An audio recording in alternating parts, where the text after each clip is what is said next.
नमस्कार, मैं कमलेश कबीर आपका एक बार फिर स्वागत करता हूं इस नए एपिसोड में। आज के इस एपिसोड में हम बात करेंगे भीमराव अंबेडकर की। और भीमराव अंबेडकर की बात करना क्यों जरूरी है? क्योंकि आज अरविंद केजरीवाल ने अंबेडकर के नाम से एक स्कॉलरशिप योजना जो है उसका शुभारंभ किया है। और अरविंद केजरीवाल को तो आप जानते ही होंगे। राजनीति के अगर कोई चालाक व्यक्तियों में अगर कोई नजर आता है तो वो ही नजर आते हैं, छद्म वेश धारण करके, जिसको हम कहते हैं। और आज का उनका जो है वो भाषण आपको सुनना चाहिए। जिस तरीके से उन्होंने भाषण दिया अंबेडकर के बारे में, मैंने सुना। मुझे सुनने के बाद में लगा कि अरविंद केजरीवाल किस तरीके से झूठ बोलते हैं। अब इसके लिए मैं ज्यादा आपसे बात नहीं कर पाऊंगा अरविंद केजरीवाल के बारे में, क्योंकि इससे वीडियो जो है वो काफी बड़ा हो जाएगा। लेकिन उसके बाद में मैंने बाबा भीमराव अंबेडकर को जो है छानबीन करना स्टार्ट किया, शुरू किया, कुछ स्टडी की, रिसर्च किया, कुछ फैक्ट्स निकाले, और उसके बाद में जो नतीजे पर मैं पहुंचा उसको मैं आपके सामने रखूंगा। और ये एक जो है वो मेरी एक निजी राय है, इससे किसी धर्म का, किसी व्यक्ति विशेष का और किसी राजनीतिक पार्टी का कोई लेना देना नहीं। अब ऐसा मैं क्यों कह रहा हूं?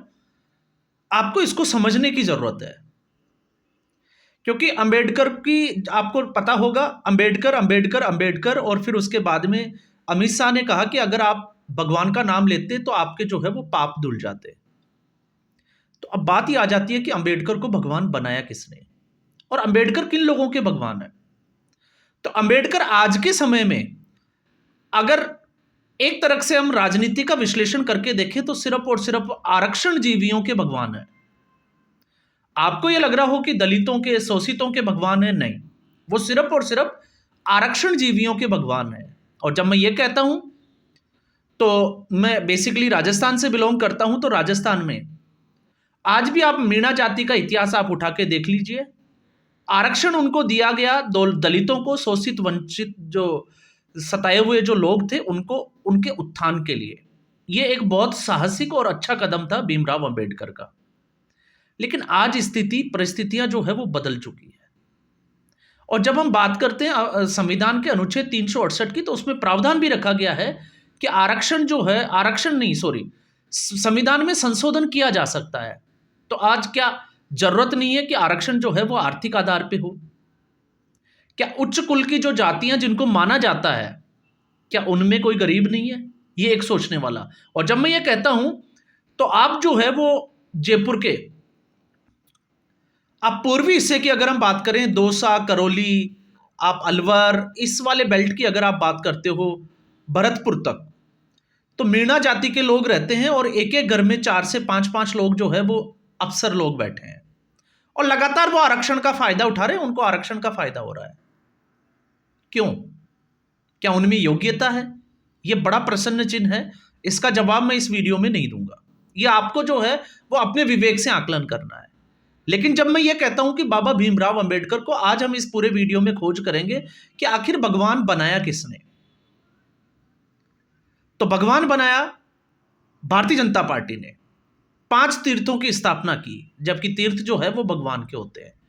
उनको तीर्थ का नाम जो है वो नहीं देना चाहिए था, दूसरा नाम दिया जा सकता था। और आज देखिए, भारतीय जनता पार्टी ही कटघरे में खड़ा हो गई। क्यों? क्योंकि आपने उनको, जो आरक्षण जीवी लोग हैं, जिनसे उनकी राजनीति चल रही है, जिनकी रोटियां सीख रही है, आपने उनको एक मौका दे दिया कि आपने उनके भगवान के ऊपर अंगुली उठा दी। अब मैं ऐसा कहता हूं तो मैं ऐसा क्यों कह रहा हूं, तो आपको मैं कुछ चीजों में बताता हूं। क्योंकि मैं भी जो है वो कबीरपंथी हूं, और कबीरपंथी हूं, मूर्ति पूजा में नहीं करता। लेकिन ऐसा नहीं है कि मैं विश्वास नहीं करता। मैं रामायण भी पढ़ता हूं, गीता भी पढ़ता हूं, और ऋग्वेद भी पढ़ा है, ऐसी बात नहीं है। लेकिन उसका मैं जिक्र इस वीडियो में, वो चीजें मैं बीच में नहीं लाऊंगा। लेकिन कुछ चीजों के मैं आपके इसके शुरू करूंगा। तो इसमें मैं आपको बताऊंगा कबीर के बारे में, कि कबीर कौन थे।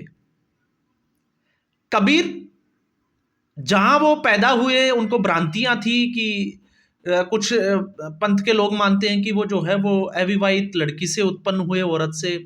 कई जगह है कि लहरतारा तालाब में जो है वो अवतरित हुए।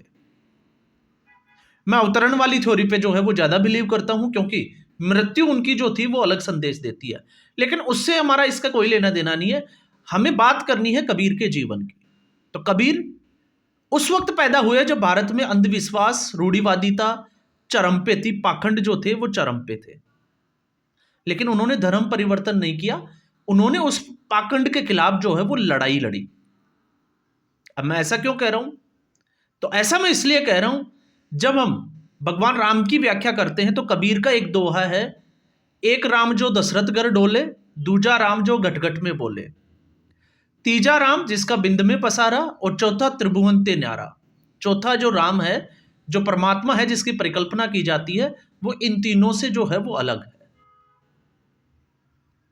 और फिर जब उनसे ब्रह्मा के बारे में पूछा जाता है तो ब्रह्मा क्या, उन्होंने जो सटीक, जिसको हम कहें कि एक दोहे में उनका जवाब दिया, तो वो भी आप लोगों को जो है वो सुनना चाहिए।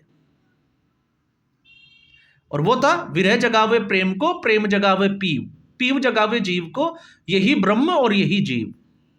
और फिर उसके बाद में उन्होंने जो है वो क्रिटिसाइज किया धर्म को लेके। किस तरीके से लिया? अंधविश्वास को लेके, हिंदू तुरक कहो नहीं माने, स्वाद सबन को मीठा, हिंदू व्रत एकादशी साधे। अब आपको पता ही होगा, इसको मैं थोड़ा सा व्याख्या कर दूं, बहुत लंबी स्टोरी हो जाएगी, कि हिंदू और मुसलमान जो है वो कुछ व्रत करते हैं, और कुछ जो है वो रोजा रमजान रखते हैं, लेकिन सांझ सवेरे जो है वो मुर्गा काटते हैं। तो दोनों धर्मों को उन्होंने आड़े हाथों लिया। और फिर उन्होंने जो है वो जिस तरीके से माया माठगनी हम जानी, पंडित के घर आपको पता होगा मूरत होई बैठी, तीरथ में हूं पानी।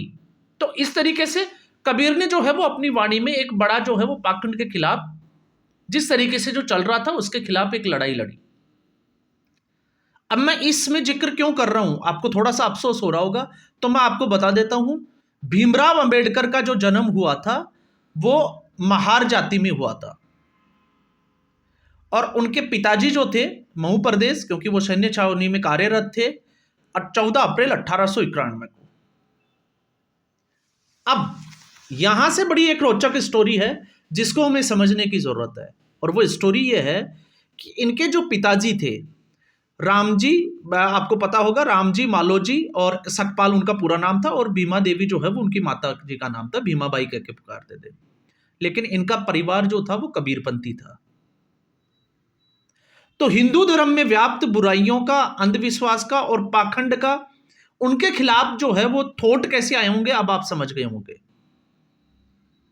लेकिन इसमें कुछ आगे जाके कुछ चीजें हैं जो मैंने पढ़ने की कोशिश की और मैंने निकालने की कोशिश की।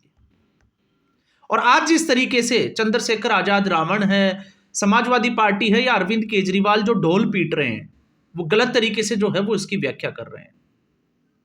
जब वो ये कहते हैं कि वो दलित और शोषित वंचित थे, उनकी वो छुआछूत जो था, हालांकि उस वक्त अगर आप देखोगे तो अंग्रेजों ने और मुसलमान जो आक्रांता हुए थे, उन्होंने भारतीय समाज को बांटने की कोशिश की थी, और इसमें कोई बुराई नहीं है कि उस वक्त छुआछूत नहीं था, ये था। हिंदू मंदिरों में जो है वो छुआछूत, दलितों को जो है वो प्रवेश से वंचित रखा जाता था, क्योंकि ये एक प्रयास था। लेकिन आज परिस्थितियां बदल रही है, और जब मैं ये कहता हूं कि ये किस तरीके से परिस्थितियां बदल रही है, तो उसके पीछे जो है वो लॉजिक है, फैक्ट्स है, जो हमें समझने चाहिए। जब आप ये कहते हो कि वो छुआछूत थे, दलित थे, उनको जो है वो दूर रखा गया, तो आप सोचिए कि इनके पूर्वज जो थे वो सेनापति तक, सूबेदार तक, इनके फादर जो है वो सूबेदार के पद तक पहुंच गए थे, सैन्य अभियान से जुड़े हुए थे। तो आप सोच के देखिए कि वो उनकी आर्थिक स्थिति कमजोर होगी क्या। अब बस इतना सोच के देखिए, जब उनके पूर्वज सेना में हो। और फिर उसके बाद में सबसे बड़ी और इंटरेस्टिंग जो स्टोरी है वो मेरी अब शुरू होती है, कि उसके बाद में आप एक चीज देखिए कि जिस व्यक्ति के पास कुछ भी नहीं था, वो विदेशों में भी पढ़ाई कर रहा है, और उनको अंबेडकर नाम किसने दिया, ये भी बड़ी इंटरेस्टिंग स्टोरी है। क्योंकि जब वो 7 साल के थे, 19, मैं बात कर रहा हूँ 7 साल के बाद में, 1900 की बात कर रहा हूँ मैं, 7-8 साल के बाद में, तो उनके जो पिताजी थे उन्होंने सतारा के गवर्नमेंट हाई स्कूल में उसका एडमिशन करवाया था, और वहां पे उनके नाम के आगे जो है वो अंबेडकर जो है वो लगवा दिया था। और ये इसलिए लिखवाया था क्योंकि वहां कोंकणी जो क्षेत्र है उसमें गांव का नाम जो है वो सरनेम की जगह लिखाया जाता है। लेकिन इनके जो गुरुजी थे वो ब्राह्मण थे, जिन्होंने इनको शिक्षा दी, और वो थे कृष्णा केशव अंबेडकर, और उन्होंने इनका नामकरण किया था, अम्बेडकर को जो हटा के सीधे शब्दों में अंबेडकर। आज जो अंबेडकर के जो फॉलोवर्स है वो चाहे ब्राह्मणों को किसी भी उपेक्षा से देखते हो। और जब ये बाहर पढ़ने गए, तो बाहर जब पढ़ने गए थे तो आपको ये पता होना चाहिए कि इनको जो है वो बाहर किसने भेजा था? सयाजीराव गायकवाड़ ने। और उस वक्त उनकी स्थापित एक योजना थी जिसके तहत $11.5 जो है वो स्कॉलरशिप दी जाती थी। 3 साल उन्होंने अमेरिका में पढ़ाई की। किसी संयोगवश से उनकी स्कॉलरशिप बंद हो गई। क्यों हो गई थी? क्योंकि उस वक्त पूरी दुनिया प्रथम विश्व युद्ध में उलझी हुई थी। उनको वापस आना पड़ा। फिर उसके बाद में इन्होंने नौकरियां भी की, फिर पैसे इकट्ठे किए, कुछ इनके पारसी दोस्त थे, और फिर उसके बाद में ये वापस जो है वो बाहर विदेशों में पढ़ाई करने गए। तो आप सोच के देखिए, जब इनके पास कुछ नहीं था तो उस वक्त, उस जमाने में विदेशों में पढ़ाई किस तरीके से करते थे। विचार उठना चाहिए, इस पे बात होनी चाहिए। लेकिन राजनीतिक गलियारों के लोग जो है वो इस पे बात नहीं करेंगे। क्यों? क्योंकि उनको वोट बैंक जो है वो बड़ा पसंद आता है। राजनीति इसी तरीके से होती है। 15 वर्ष की उम्र में उनका पहला विवाह हुआ, क्योंकि 15 वर्ष की उम्र में अगर पहला विवाह हुआ तो बाल विवाह हुआ। तो आप एक चीज देखिए, बाल विवाह और हिंदू धर्म में जो कुरीतियां थी उनसे लड़ने का राजा राम मोहन राय, महात्मा ज्योतिबा फुले राव, जिन्होंने लड़कियों की शिक्षा के लिए जो है वो बड़े ऐतिहासिक कदम उठाए थे, और जो ये कहते हैं कि हिंदू समाज जो है वो महिलाओं को शिक्षा के से जो है वो दूर रखता था। तो जिस कमेटी के, ये आपको पता होगा, प्रारूप समिति के अध्यक्ष थे संविधान सभा के, तो आप उठा के देखिए कि उसमें कितनी औरतें थी और वो किस धर्म से आती थी। तो आपको उसका जवाब मिल जाएगा कि बहुत बड़ी विद्वत्तियां जो है वो इस धर्म में पैदा हुई थी, और वो भीमराव अंबेडकर से पहले भी थी और उनके समकालिक भी थी। तो ये कहना भी जो है वो बिल्कुल गलत हो जाता है। और जो लोग इसके आगे बढ़ के जाते हैं तो आपको पता होगा 1926 से ही बॉम्बे, जो मुंबई का जो पुराना नाम था, वहां से बॉम्बे लेजिस्लेटिव काउंसिल के ये सदस्य थे। 1926 में बन गए थे और 1936 तक। तो यहां से इनका 1926 से राजनीतिक जीवन शुरू हो जाता है। तो जब इनका राजनीतिक जीवन शुरू हो जाता है और आप किसी राजनेता से इस तरीके की उपेक्षा करते हो, तो इनको लगा कि दलितों और शोषितों वंचितों की जो है वो आवाज उठानी चाहिए। तो इन्होंने इनकी आवाज उठाई। उस किस परिदृश्य में उठाई होगी आप सोच सकते हो, क्योंकि राजनेता सिर्फ राजनीति के परिदृश्य में ही ये चीजें उठा सकता है। और जिस व्यक्ति ने 1935 में नया दूसरा धर्म अपनाने की बात करता हो, तो आप सोच के देखिए, मैं इसको जोड़ के देखता हूं कि कबीरपंथी, अगर इनके फैमिली जो थी वो कबीरपंथी थी, तो इनके विचार उसी तरीके से होंगे, तो ये विचार आया होगा। मैं इसमें कतई जो है वो असहमत नहीं हूं। लेकिन इन्होंने 1955 तक जो है वो बौद्ध धर्म अपनाया क्यों नहीं? ये बड़ा एक सवाल पैदा होता है। 1935 में इन्होंने बौद्ध धर्म क्यों नहीं अपनाया? उस वक्त भी तो अपना सकते थे। आप चाहे स्टोरिया जो है वो जितनी मर्जी चला लीजिए, लेकिन जब हम सच्चाई की बात करते हैं तो सच्चाई जो है वो थोड़ी सी कड़वी होती है और कड़वा घूंट पीना पड़ता है। 1916-17 में 91 में पैदा हुए, उसके बाद में 1912 में जो है वो यूएसए पढ़ने के लिए चले गए। उसके बाद में 1916-17 में लंदन चले गए, लंदन ऑफ इकोनॉमिक्स में, वहां से पीएचडी की। तो आप सोच के देखिए कितना पैसा खर्च होता होगा। और ये पैसा खर्च कहाँ से हुआ? या तो ये साधन संपन्न थे, और अगर साधन संपन्न थे तो फिर आप ये कैसे कह सकते हैं कि ये शोषित और वंचित थे? और अगर ये शोषित और वंचित थे और साधन संपन्न नहीं थे, तो फिर इनकी सहायता किसने की थी? तो फिर सयाजीराव गायकवाड़ कौन थे? आप उनका इतिहास उठा के देखिए। और फिर उसके बाद में आपको यह भी पता होगा, जब इनके इतिहास को, आप ऑटोबायोग्राफी को देखोगे, तो ये 14वीं संतान थे अपने पिताजी की। इसका मतलब इनसे बड़े जो है वो 13 संतानें और थी, जिसमें से इनकी 4 बहनों का मैं जिक्र जरूर करूंगा। जो 4 बहनें हुई, इनकी 4 बहनों में एक बहन थी गंगाबाई, और गंगाबाई की शादी हुई लोखंडे परिवार में। तो लोखंडे कौन है? ब्राह्मण परिवार। इसके अलावा रमाबाई, जिनका मालवंकर परिवार में शादी हुई, वो क्षत्रिय थे। उसके बाद में मंजूला, जिनका परिंदकर जो है वो उस परिवार में, पंदिरकर ब्राह्मण जो होते उस परिवार में शादी हुई। और उनकी चौथी जो बहन थी तुलसाबाई, उनका जो है वो कांतेकर मराठा जो ब्राह्मण होते हैं उनके परिवार में उनकी शादी हुई। तो आप ये कैसे कह सकते हैं? और आप देखिए अंबेडकर का ब्राह्मणों के साथ कितना गहरा रिश्ता रहा होगा। और आज जो है वो जितने भी अंबेडकरवादी अभी जो बने हुए हैं राजनेता, जो चोला ओढ़े हुए हैं अंबेडकर का, वो ये कहते हैं कि ब्राह्मणों ने इस देश का जो है वो सर्वनाश कर दिया, भगवान को गालियां देते हैं। और अब जब ये भगवान को गालियां देते हैं तो फिर प्रश्न चिन्ह ये उठता है कि जिस संविधान सभा के ये अध्यक्ष थे, प्रारूप समिति के, जिसने संविधान बनाया, तो उसके पहले ही पेज के ऊपर भगवान राम, सीता और लक्ष्मण की फोटो क्यों है? आखिर वेदों की फोटो क्यों है? अग्नि देवता की फोटो क्यों है? हनुमान जी का चित्र उसमें क्यों है?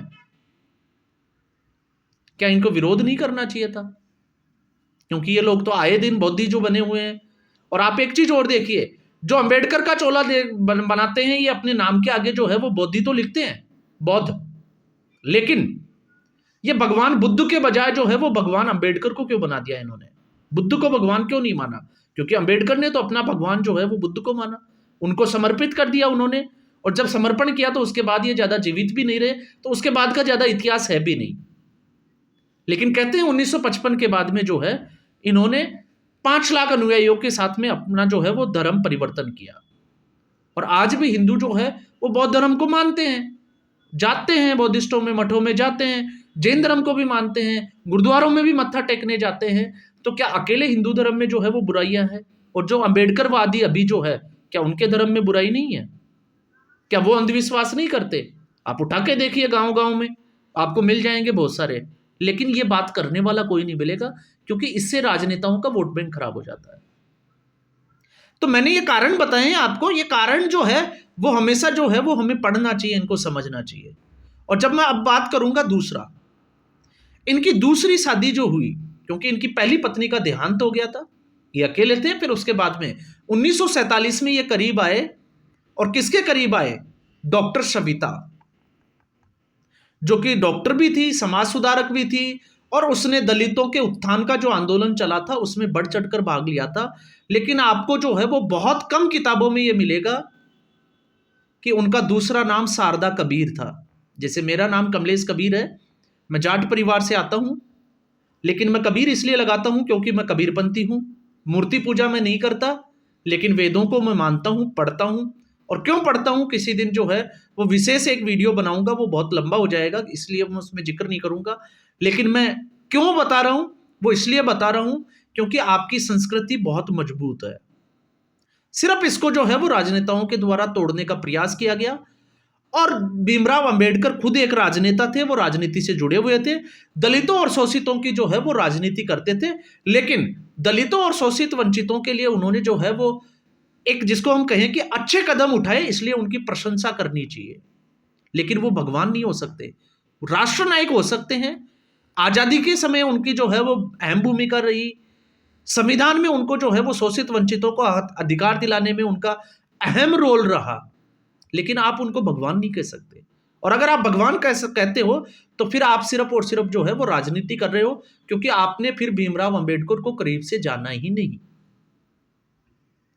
तो अंबेडकर की शादी हुई शारदा कबीर से, और जब अंबेडकर की मृत्यु हुई तो यही अंबेडकरवादियों ने डॉक्टर सविता जो है, जिनका अहम रोल हो सकता है, क्योंकि 1955 में, मैं ये दावे से तो नहीं कर सकता, लेकिन 1955 में ही क्यों, क्योंकि 1948 में इनकी दूसरी शादी हुई।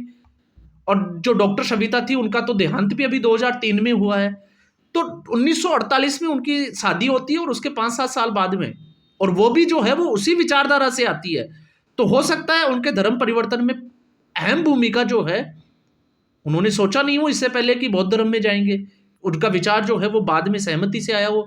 लेकिन इन्हीं अंबेडकरवादियों ने उनके देहांत के बाद में उनके ऊपर जो है वो सवाल उठाए, उनके खिलाफ जांच बिठाई।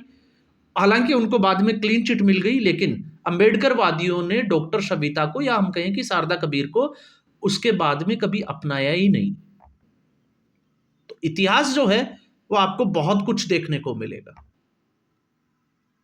और जिस संविधान की बात करते हैं, जब हम संविधान के लिए कुछ कहते हैं तो आप देखिए कि आग लगाने वाली बात हो जाती है। लेकिन उसी संविधान के लिए भीमराव अंबेडकर ने जो है वो खुद जलाने की बात कह दी थी, कि अगर कोई संविधान को जलाएगा तो वो पहला व्यक्ति जो है वो अंबेडकर होगा। क्यों बात की उन्होंने जलाने की? और क्यों उन्होंने कांग्रेस के लिए कहा था कि स्वतंत्र भारत के लिए, उत्थान के लिए, इसके लिए, अच्छे के लिए जो है वो इस कांग्रेस का और जो ये सरकार है अंग्रेजों की, चाहे इन दोनों का ही जो है, इन दोनों से ही आजादी मिलना बहुत जरूरी है। ये भी एक बड़ा जो है वो विषय है। तो वीडियो जो है वो बहुत बड़ा है, फैक्ट्स मेरे पास बहुत पड़े हैं इसके, क्योंकि मैंने भी इस पे, मैंने जल्दबाजी में 2-3 दिन में इसीलिए इसके ऊपर जो है वो ज्यादा विस्तार से वीडियो नहीं बनाया। और अभी भी जब मैं इसको शुरू कर रहा हूं उसमें जो है वो 20 मिनट के आसपास का वीडियो बन गया। तो आप सोच के देखिए जब हम इस पे खुलकर बात करेंगे तो ये वीडियो कितना बनेगा। हो सकता है आप लोग ये कहते हैं, फिर बाद में जो है वो कमेंट्स आते हैं कि आपका वीडियो जो है वो बड़ा हो जाता है। तो वीडियो बड़ा इसलिए हो जाता है क्योंकि फैक्ट्स पे जब हम बात करते हैं तो उसको खत्म करना जरूरी हो जाता है, और ऐसी स्थिति में फिर मुश्किलें जो है वो बहुत बढ़ जाती है। तो एक व्यक्ति जो 1926 से राजनीतिक करियर उनका स्टार्ट हो जाता है, वो राजनीति करते हैं, और राजनीति करते करते आज के जो भारत है उसमें वो भगवान बन जाते हैं। तो जब भी आप आरक्षण की बात करोगे तो अंबेडकर को जो भगवान मानते हैं वो आपको सड़कों पर जो है वो उतरते हुए नजर आएंगे। अब आप समझ सकते हो। तो ये आरक्षण जीवी जो है वो ही अंबेडकर को भगवान मानते हैं। इसके अलावा जो भी अंबेडकर को अच्छे से पढ़ता है वो उनको एक अच्छा विचारक, संविधान निर्माता, राष्ट्रनायक जिसकी आजादी में जो है वो अहम भूमिका हो, और शिक्षा क्या होती है उसको महत्व को बताता हो, वो उसको जो है वो अपने आदर्श के रूप में देखता होगा। तो आज के एपिसोड में बस इतना ही। उम्मीद करूंगा वीडियो एपिसोड आपको पसंद आया होगा। वीडियो को लाइक करें, शेयर करें, चैनल जरूर सब्सक्राइब करें। धन्यवाद।